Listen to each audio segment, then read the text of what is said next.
Hello and welcome to Board Game Gumbo. Today we're unboxing an Executioner pledge from Folklore the Affliction's most recent Kickstarter for the Fall of the Spire expansion. That's going to include three separate things that we're going to be showing off today. First is the Fall of the Spire expansion, which is the second big box expansion available for Folklore the Affliction.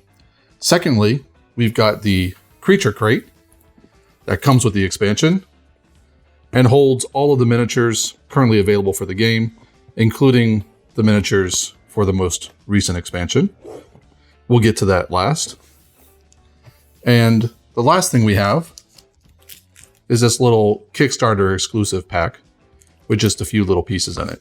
But first, we're going to get to the expansion, Fall of the Spire, which adds several new town and road events, a new initiative track, which is completely new to the game, but is backwards compatible. You can use it in the base game and with the first expansion, as well as a few other interesting things. And of course, new monsters and new characters. So let's go ahead and take a look at what's in Fall of the Spire. If you've not played Folklore the Affliction before, just know that this game or this expansion is not a standalone. You will need the base set to be able to include these components in the game. Folklore is produced by Greenbrier Games. It plays 1 to 5 players, and it's a campaign-driven, scenario-based storytelling game. So it's a bit like a Dungeon Diver, except you'll have more than just dungeons to go through. You'll have a world map that you'll move around and do side quests and other interesting events. And you'll go through several scenarios in each chapter until eventually you get to a boss encounter and then a chapter completion, and then you'll go on to subsequent chapters. Each chapter takes between 90 and 120 minutes to play, and this is a cooperative game. So here you have your story journal, which is going to tell you all of the different campaigns and basically the storyline involved in the game. So obviously there's a lot of spoilers in here, so I'm going to skip past most of the storyline, but I just want to show you the new rules that they have. There's new advanced encounter rules. There are basically charges that the monsters can acquire during a combat that can activate certain special abilities. There's also a few changes to how skirmishes work. And here are all the new characters. So there's a total of 6 new characters in the game, and we'll see those in more detail when we get to those parts of the components. The initiative track is completely new to the game, and it allows for players to gain access to different special abilities that will be placed on the initiative track, and players can actually move up and down that initiative track by spending resources in order to have those abilities. The monsters can do that as well, though, so it's kind of a race to see who's going to get those special abilities. We've just got some new basic rules here. Doesn't look like there's anything terribly different here. Just explanations of the cards, which equipment cards you already had in the base game. Here are the initiative cards. And obviously we'll see more of that when we get into the game. New town events, but those were already in the base game. And then some custom afflictions, which are just new variations of older monsters.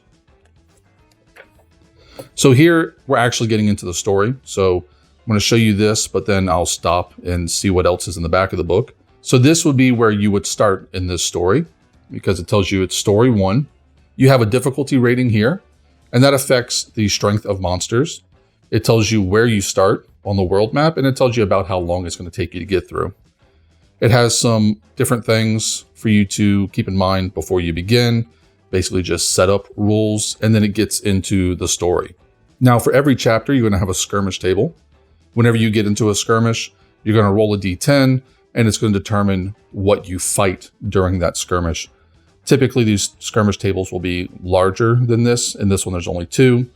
And you see that you're rolling d10s. Basically, the entire game is based off of d10s, either rolling a single d10 for something like a skill check or to roll on the skirmish table, or rolling 2 d10s for a percentage, which you do when, for instance, attacking. So let's see what else we got in here without spoiling too much of the story here. Looks like there's a total of 6 stories. In the back here, you have story moments, which I won't spoil because those are really big spoilers. Basically, these are scripted events that your characters will have the option of resolving in multiple ways. So when a character encounters one of these story events, another player will essentially flip to it in the book, read out the flavor text, and then have the player make a decision which will affect the outcome of that event. So there's a little bit of replayability there because there are multiple options through events. And then on the back, we just have a component list. You get into the box itself, and we've got new cardboard components. Some of these are repeats from the base game and just giving you more of them, like these magnifying glasses. But a lot of this is new components that you didn't already have in the base game, like these charge counters here, which monsters use to activate special abilities, as well as some new items and some new tokens, like these initiative tokens right here, and these grail tokens. Now, one of the things that Greenbrier does, which is really nice, is that on the back of all of these tokens are the explanations for how they're used. Instead of having to go through the rule book, whenever you forget what something does, you can simply flip it over. So we've got bandages here, which we already had in the base game, so we know what they do. But if you flip it over, it tells you that it recovers 4 Vita, which is essentially just health. But if you go through the rest of these, it tells you that these are dark sigils, tells you that this is a dead body and what it does, that this is a chest and it has a snare on it, and so on. So essentially everything you need to know is on the back of these tokens, which is really helpful. More punchboard here, including our initiative board. So at the start of a combat, if you're using the initiative board, every player is going to roll a d10, and where they end up is based off of their roll. You can get certain bonuses and even minuses to your initiative based off of items and any buffs that you might have in your character. But essentially, you're going to end up at one spot on this board. Then you're going to draw some of the initiative cards, which we'll see later, and those are going to put out special powers onto different spots of this board. So it may put a special power on the 4 spot. If you happen to activate on the 4 spot, you can use that power during your turn. But again, monsters can also do this. So if the monster activates on the 4, they also get the power. More tokens here. And again, really nice that on the back of these, they're going to tell you what they are. Barriers of light and darkness. We got some new hazards that weren't in the base game. And then a few things like these crocodiles and a very trippy fire, which I assume are explained in the rule book since they're not on the back. One of the new things that Greenbrier did with this expansion is that they included standees. And the rest of the game, you're playing with almost exclusively miniatures, plastic miniatures. So these standees are a nice way to reduce the price of the game by not having to include all that plastic. Of course, we got the creature chest because we wanted the plastic, but if you don't want it, you can just use the standees. Let's see, we've got more tokens here. These are for a lot of the new conditions, which you can see on the back. You can now gain the perceptive, lucky, fortified condition. You also have initiative tokens, and then some disadvantages here like cursed and deranged. We've got some new map boards.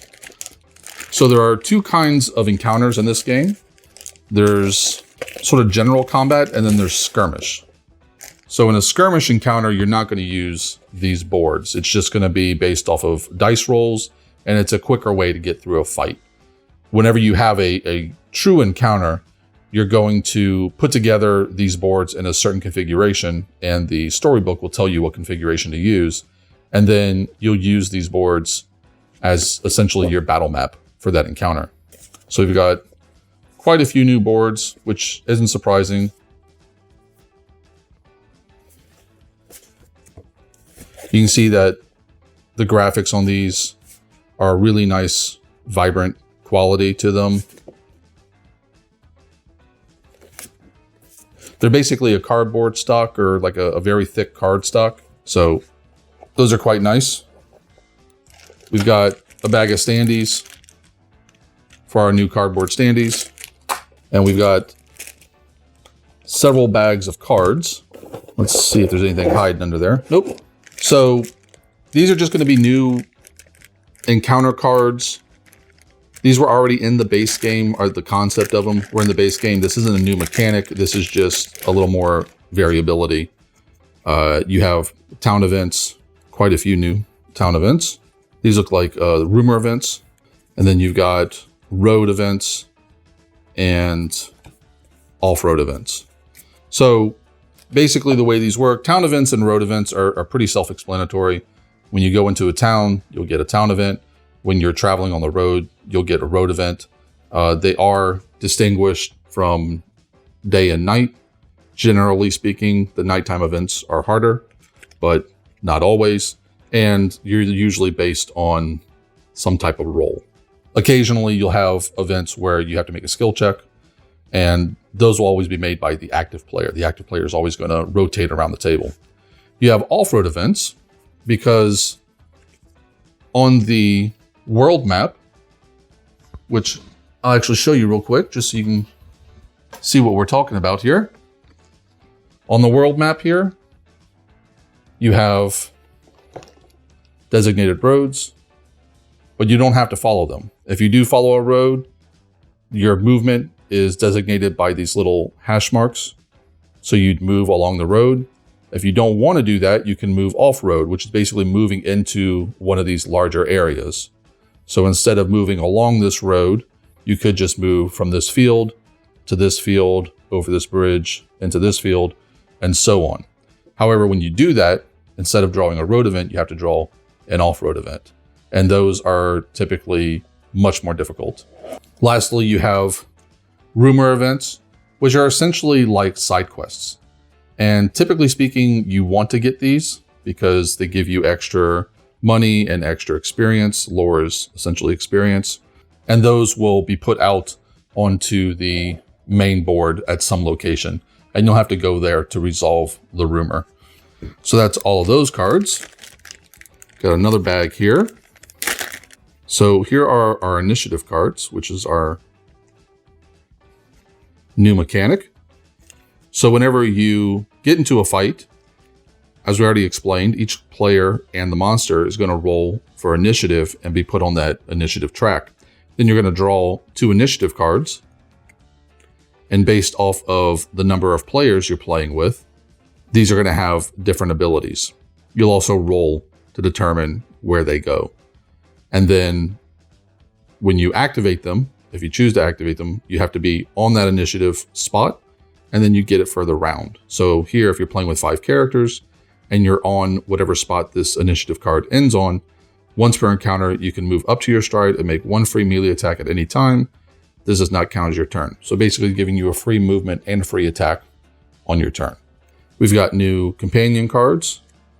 So one of the things you can gain during the course of the game is companions.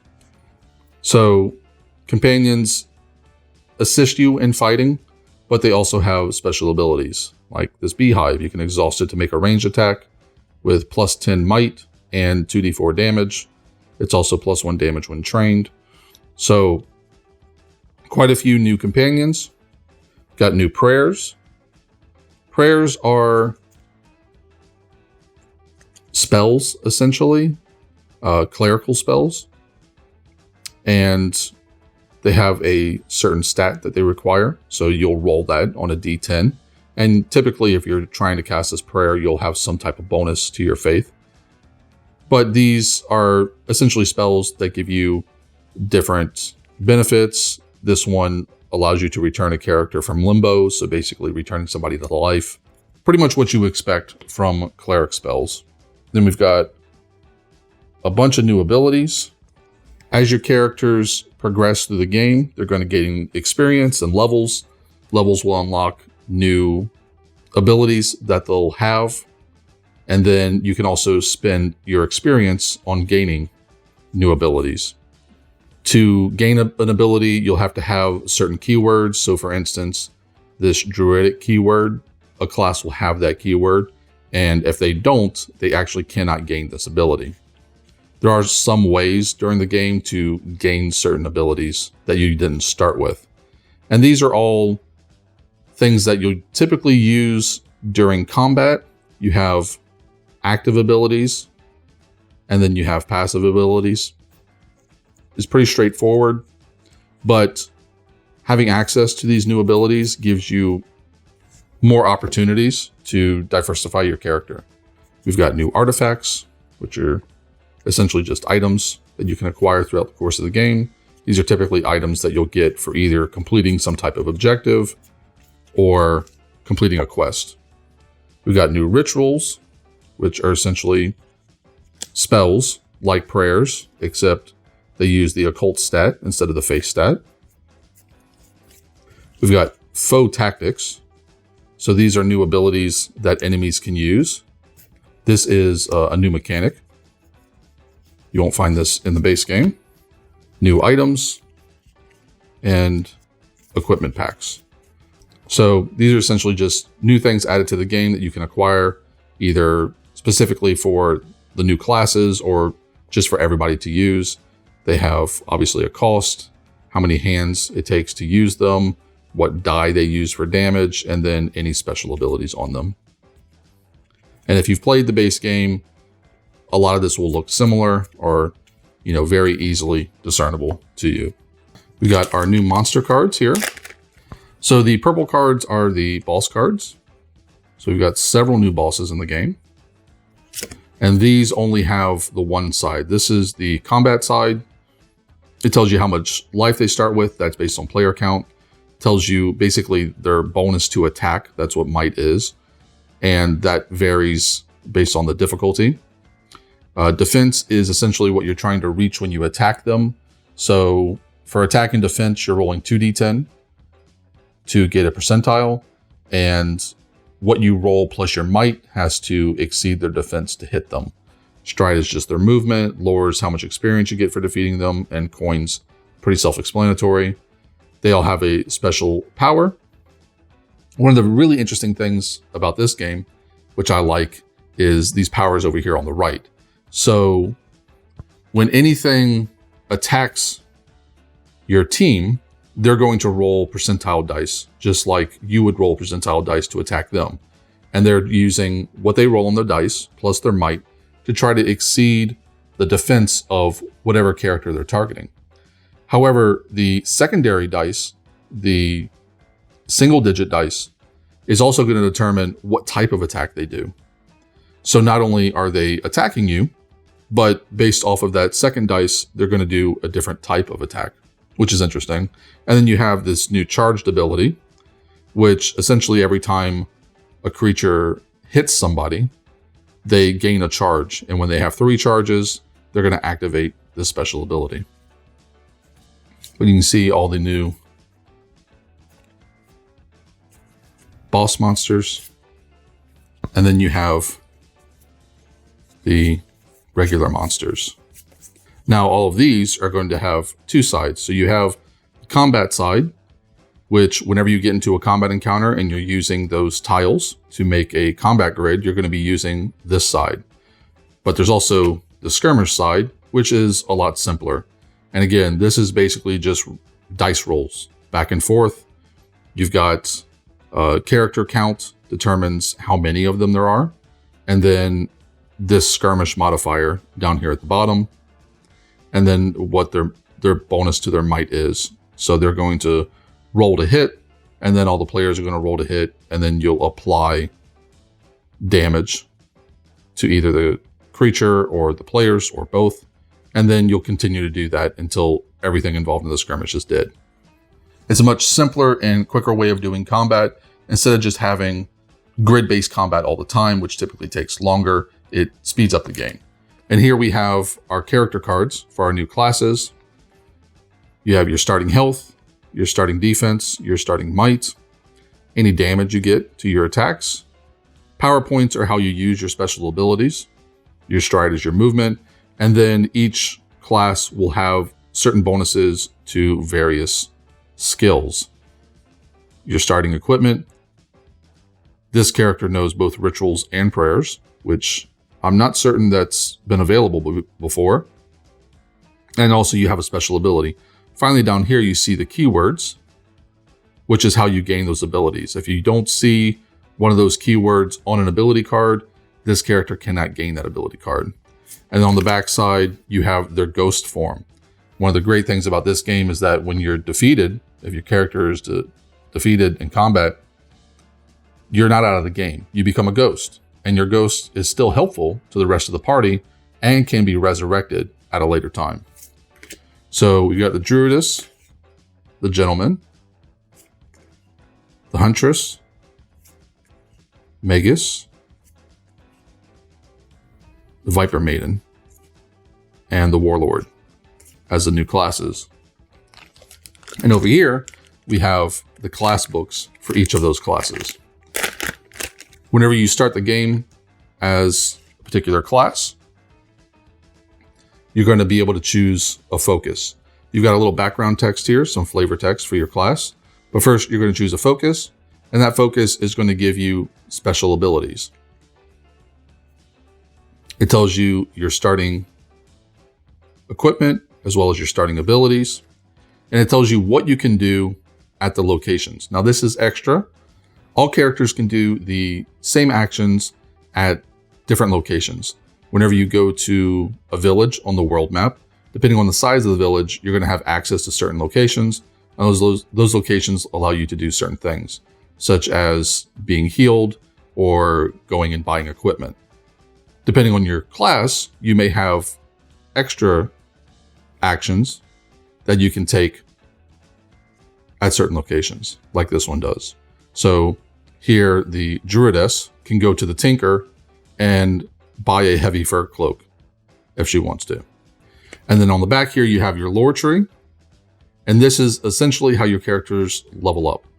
When you get to a certain amount of lore, you're allowed to select certain options. Some of those options are locked onto your focus. So if you're a summoner, you have to take the summoner focus. You can't take the Earthbinder one.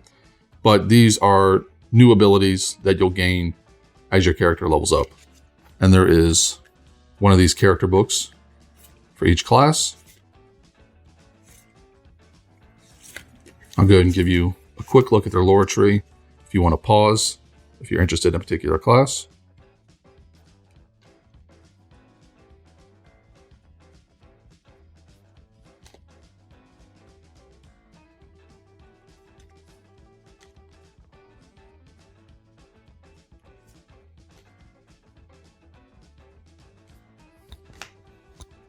And that's everything you're going to get in the Folklore the Spire expansion from this Kickstarter. So before we get to the creature crate, let's go ahead and take a look at this little bonus pack that we have. Now, as far as I know, this is a Kickstarter only exclusive. I'm not certain if they're going to make this available outside of the Kickstarter. So we got a pack of cards and a little metal piece. So this is going to replace your token used for overland travel on the world map. In the base game, you just had a little white meeple that would move around. And now you've got this little nice metal piece to replace it with. In this bag here, we just got a few little extra items. Here are some extra artifacts that you can acquire during the course of the game. And then we've got some extra rumors, which probably involve getting these new artifacts. All right, here's something that I'm really excited about, and that is the creature crate that came with this new Kickstarter. Anytime you get something that consolidates having multiple boxes and also makes it quicker to play a game, I get really excited. So this is really cool. Right now, it doesn't have all the miniatures in it. I'm just going to show you how it came from the Kickstarter. So the only one that has miniatures in it right now is the drawer for the newest expansion, Follow the Dark Spire. So let's go ahead and take a look at that. You can see that these fit really snugly in here. So there's no damage that's going to occur from things kind of getting rattled around. I will say that this front pull here, I would probably maybe take some type of tape and reinforce the edges here, because I'm just afraid pulling on it all the time with that weight behind it may cause it to distort or bend. But we got a little plastic cover on here. I love the fact that Greenbrier does this little packaging graphic that they put into it. They did this with the base game as well, and it's really easy for them to do. It's nice. It saves me the time of having to do it myself, because this is definitely something that I would do after getting this if this didn't come with it. So they saved me the time of having to do this myself, and I really appreciate that.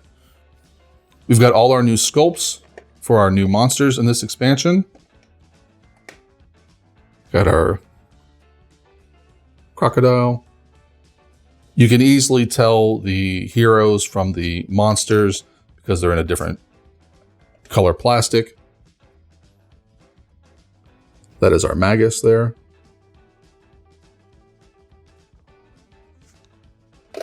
And these are really quality miniatures. They have been since the base game.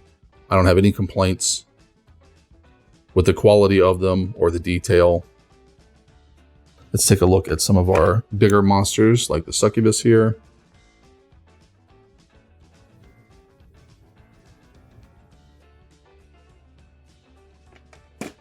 And I believe this is the Ifrit.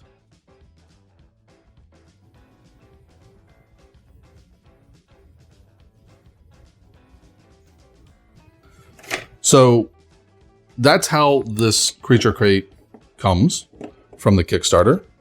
Now I'm going to go through and load it up with all the miniatures I have and show you what that looks like. So now I've got everything put in its proper place. And the first thing you're probably noticing is that there's some miniatures missing. You can actually see from the sheet here that there are miniatures that are supposed to go in this space, but they're from smaller expansions that I don't currently have. So it's not a mistake. It's just something that I'll have to look into in the future. So first of all, these guide sheets are extremely helpful. Again, I do appreciate the fact that they add those in there. But now that we have all this put together, we can go ahead and load it back into the creature crate.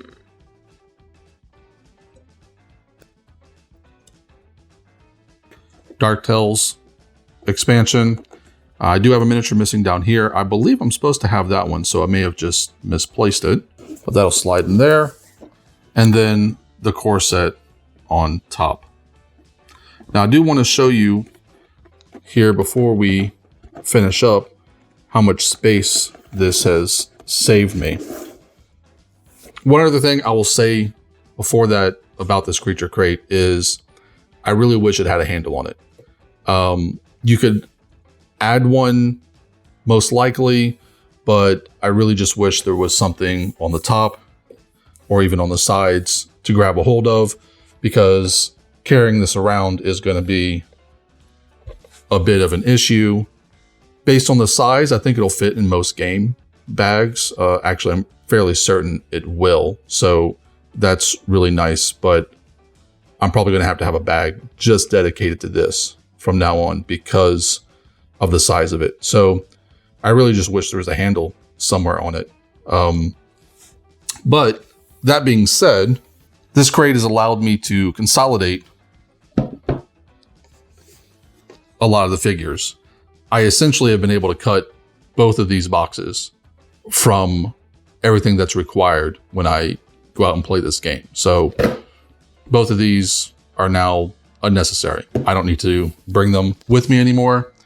And this one box that I have here had some miniatures in it as well. So I've removed some space from that, which should be enough space for me to put new expansion material into this box. So from now on, when I want to play Folklore, this is all I'm going to have to bring with me, which is still a considerable amount of weight to bring to a game day, but it's much better organized, so you can get to your figures easier. And in general, it's cut down the amount that I've had to bring with me. So that's it. That's everything that came with the Executioner pledge for the new Folklore Kickstarter for Follow the Spire. And we hope you enjoyed the video.